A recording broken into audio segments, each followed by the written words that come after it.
तास किचन मराठी या यूट्यूब चॅनलवर आपलं स्वागत आहे। आज मी पावभाजी हे रेसिपी करत आहे। बघा, पावभाजीसाठी लागणारं सामान हे 5-6 शिमला मिरची घेतलेले आहे। मी असं निवडून अर्धी अर्धी करून घेतलेले आहेत। 6 टमाटे घेतलेले आहेत, 4-5 बटाटे घेतलेले आहेत आणि ही गोबी घेतलेली आहे।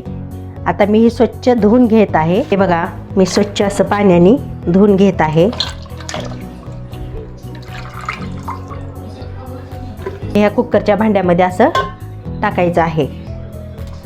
गोबी पण अशाच प्रकारे मी धुवून घेत आहे। हे बघा,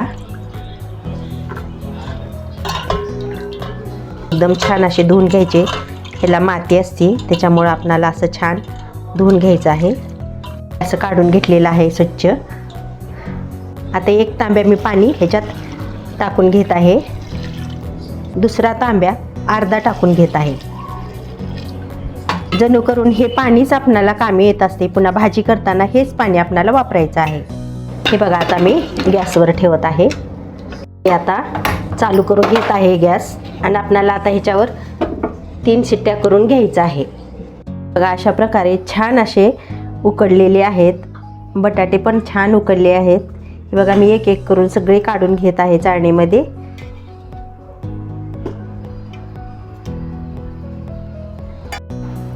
हे बघा, अशा प्रकारे सगळं आपल्याला ह्याच्यावरलं बटाट्यावरचं काढून घ्यायचं आहे। हे सालपट पूर्ण असं थोडे थंड झाले की काढून घ्यायचं आहे। हे बघा, अशा प्रकारे मी सगळे करून काढून घेतलेले आहे। आता आपल्याला हे असे नरम करून घ्यायचं आहे।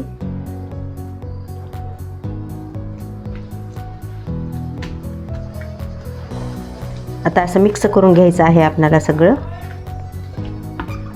अशा प्रकारे एकदम छान झालेला आहे, एकदम नरम झालेला आहे। आता आपल्याला फोडणी टाकून घ्यायची आहे। हे टाकण्यासाठी मी गॅस चालू केलेला आहे। कढई पण वर ठेवलेली आहे। हे बघा, फोडणीसाठी बटर टाकून घेत आहे। आणखीन थोडंसं बटर टाकून घेत आहे। थोडंसं तेल टाकून घेत आहे।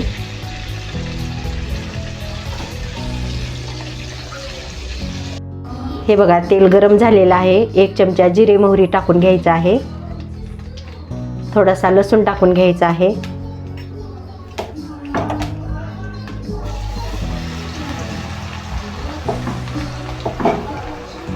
आणि कांदा पण टाकून घ्यायचा आहे।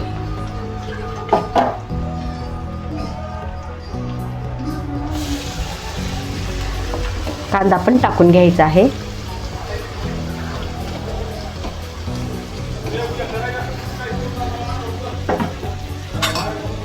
आता ह्याला हलवून घ्यायचं आहे। कांदा एकदम छान भाजून घेतला की मग दुसरे चटणी, मीठ, मसाले वगैरे टाकून घ्यायचं आहे। कांदा भाजण्यासाठी थोडंसं मीठ टाकून घेत आहे।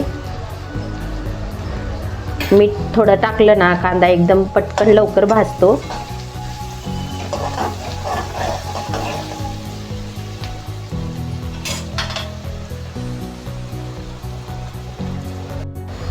हे बघा, कांदा एकदम छान भाजलेला आहे, मस्त झालेला आहे। आता आपल्याला ह्याच्यामध्ये मसाले टाकून घ्यायचा आहे।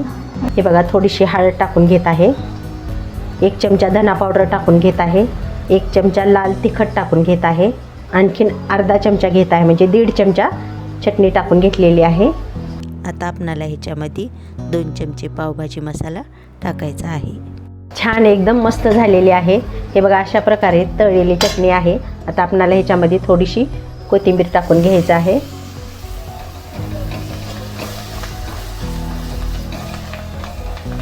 हे बघा, हे मी वाटून घेतलेलं आहे सगळं।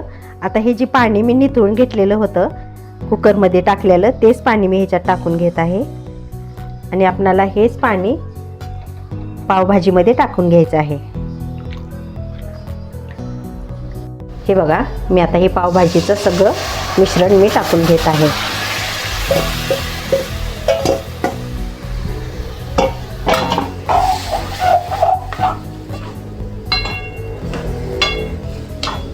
तुम्हाला जसं लागतंय घट्ट पातळ त्याचप्रमाणे पाणी आपल्याला टाकायचं आहे।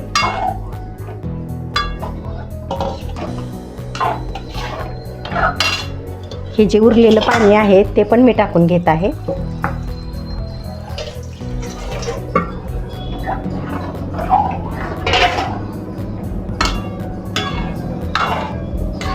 आणि चवीनुसार आता मीठ टाकून घ्यायचं आहे. अगोदर थोडं मी कांदा भाजण्यासाठी मीठ टाकलं होतं. आणखीन 1 चमचा मी टाकून घेत आहे. आणि कस्तुरी मेथी 1 चमचा कस्तुरी मेथी मी असं क्रश करून घेत आहे.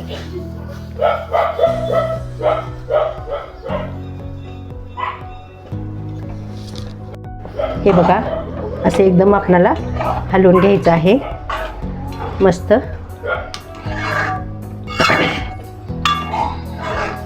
तुम्हाला जशी पाहिजे घट्ट किंवा पातळ ह्याप्रमाणे तुम्ही करू शकता. हे बघा मी अशा प्रकारे पावभाजी केलेली आहे. आता आपणाला हे छान अशी उकळी येऊ द्यायची आहे. 5 मिनिट आपल्याला गॅसवर असंच ठेवून द्यायचं आहे. हे बघा पावभाजी एकदम छान झालेली आहे, तयार झालेली आहे. आता मी हे प्लेटमध्ये काढून घेत आहे. हे बघा भाजी पावभाजी तयार झालेली आहे. व्हिडिओ आवडला असेल तर व्हिडिओला लाईक करा, चॅनलला सबस्क्राईब करा.